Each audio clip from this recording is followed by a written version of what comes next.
শুভ সকাল বন্ধুরা, তোমরা সবাই কেমন আছো? আর এই গরমে সবাই বেশি করে জল খাবে।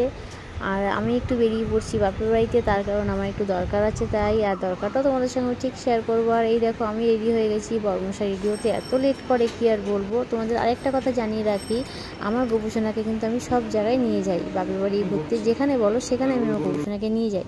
আর গোপুসোনার আমি বেরিয়ে পড়েছি, আর বাবা আর ছেলে এখনও বেরোতে পারেনি। তো এত রোদ বলে অন্যটা দিয়ে গোপুসোনাকে ঢেকে দিয়েছি। আর এই দেখো বাবানের বাবা দুজনে বেরিয়ে পড়েছে। আর বাবান সত্যি কথা বলতে টুপি ছাতা এগুলো ইউজ করতে পারে না, ভীষণ কষ্ট হয়। আর খালপাটটা দেখো প্রচণ্ড রোদ, রাস্তায় সেরকম একটা লোকও নেই আজকে, ফাঁকা ফাঁকা। আর এত গরম পড়েছে কি বলবো, কোথায় কোথায় এত গরম পড়েছে জানিও। আর যেতে যেতে দেখছি কতগুলো ছাগল যাচ্ছে, বড় দুটো, ছোট দুটো। আর বাবান বলছে মা মেটাতে আসছে। আর এই যে আমি চলে এসেছি বাস ধরতে, বাস স্ট্যান্ডে বাস পাচ্ছি না বলে, যার জন্য বাবু আর আমি দিয়ে গেলাম। আর আমার বড়মশাই দাঁড়িয়ে পড়লো, তো আমি ওই বাস স্ট্যান্ডে বাসের জন্য দাঁড়িয়ে আছি। তার সাথে কিছু ফটোও তুলে নিলাম, নিয়ে দাঁড়িয়ে আছি। ফাইনালি বাসে উঠেও গেছি, বড়মশাই আগে বসেছে, বাবাই আর আমি একসাথে বসেছিলাম। কিন্তু মাঝখানে আবার বাবাই দেখি আলাদা বসে গেছে, কারণ জানলার কাছে এই গরমে সবাই তো বুঝতে পারছে, জানলার কাছে সবাই চায়। তো এই দেখো বাবান, ওই যে আমার বর। আর এই যে লাস্টে আবার আমি তিনজনে একসাথে হয়েছি।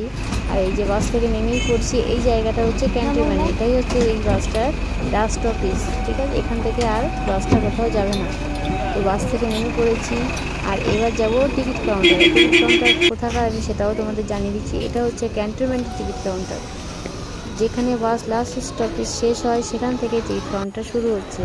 তো এটা হচ্ছে ক্যান্টনমেন্ট। টিকিট কাটা হয়ে গেল, তো চললাম রাস্তা। দেখো উপরটা 2 নম্বরটা ভীষণ ভিড়, কেন নম্বর পরেই যেতে হবে আমাদেরকে। ট্রেনে উঠে গেছি, খুব একটা ভিড়, খুব একটা দেখো বাবান চেপে গেছে।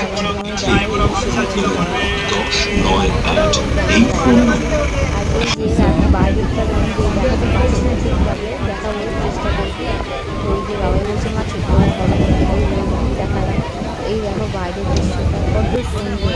কার কার বাপরে থেকে এরকম জায়গা পড়ে, ট্রেনে করে দেখে বাপরে একটু আমাকে জানি না, দারুণ জায়গা, আমার তো ভীষণই ভালো লাগে ট্রেনে করে জানি না, ভালো লাগে না, আমার বাসে করে যেতে হয়, ট্রেনে বড় একা ছাড়ে না। আর আমরা এই কথা বলতে বলতে চলে আসলাম, ট্রেন থেকে নেমেও এসেছি। এটা হচ্ছে দেখো এবারে ট্রেনটা ছাড়ার পরে আমরা একটু এগোবো। আর এরপরে আমরা যাবো অটোতেও আমরা অটোতেও বসে গেলাম।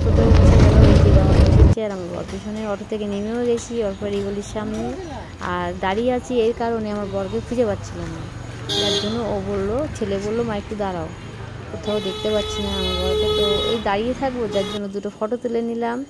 তো কেমন লাগছে জানিও গোপুসোনার সাথে। তারপরে দেখতে পেলাম বড়মশাই আসছে, তো আস্তে আস্তে এগোলাম।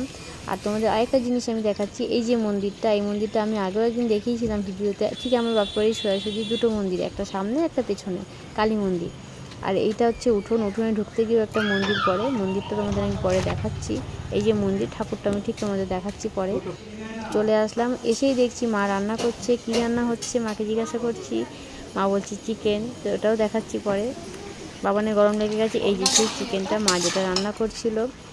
চিকেন হয়েছে, পাট শাক ভাজা হয়েছে, ডাল হয়েছে, আর পটল ভাজা হয়েছে। এই যে মা রান্না করছে, লাস্টে আমরা খেতে বসেছিলাম। এই যে এত গরম লাগছে, লাস্টে বরফ ডলছি দেখো। আর বাপের এসে কম বেশি সবাই কাজ করে, আমরা মেয়েরা। তো উঠোনে চলে এসেছি বিকেলবেলার। এই যে ঠাকুরটা তোমাদের বলছিলাম দেখাবো, এই যে দেখাবো। যদি ভালো লেগে থাকে আমার ভিডিওটা লাইক কমেন্ট